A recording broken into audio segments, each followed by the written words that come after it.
নমস্কার সবাইকে, কেমন আছেন আপনারা? আশা করি আপনারা সবাই খুব ভালো আছেন। তো আজকে কালী পুজো, তো চলো ওখানে আমার ভাই ছোট্ট করে প্যান্ডেল বানিয়েছে।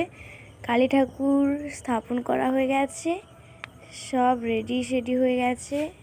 শুধু টাইমটা হলে আমরা সবাই মিলে ঘর তুলতে যাব, তারপর পুজোটা আরম্ভ হবে।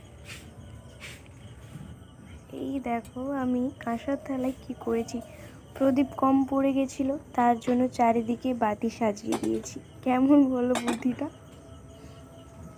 আমি বড় একটা থালায়ও করেছি। তো চলো এখন ফল প্রসাদ কোথায় রাখা যায় দেখবো। এই দেখো এখানে কাটা হয়ে আছে ফল প্রসাদ। এইবারে চলো প্রদীপ জ্বালানোর কাজে যাই। এই দেখো প্রদীপ আমি দরজার সামনে দিচ্ছি। তোমাদের সবাইকে শুভ দীপাবলি শুভেচ্ছা। মাটির প্রদীপগুলোকে বেলগাছ মনসা গাছের কাছে দিয়েছি, দেখো তোমরা। এই দেখো কেমন লাগছে। এবারে চলো, এই দেখো আমার ভাই এই সব ডেকোরেশন করেছে প্যান্ডেল। এই দেখো আমি এখানে প্রদীপ সাজাতে বসে গেছি। প্রদীপগুলো সাজিয়ে রেখে দেবো, ঠাকুর কাছে রেখে আসবো।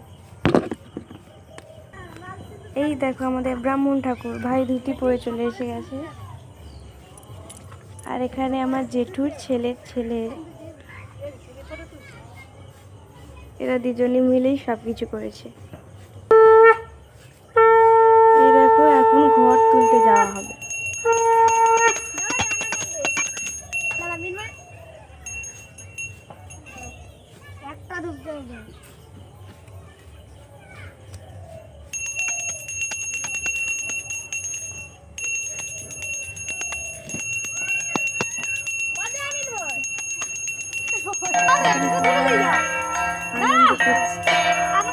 চলো এখন ঘর তুলতে যাওয়া হবে।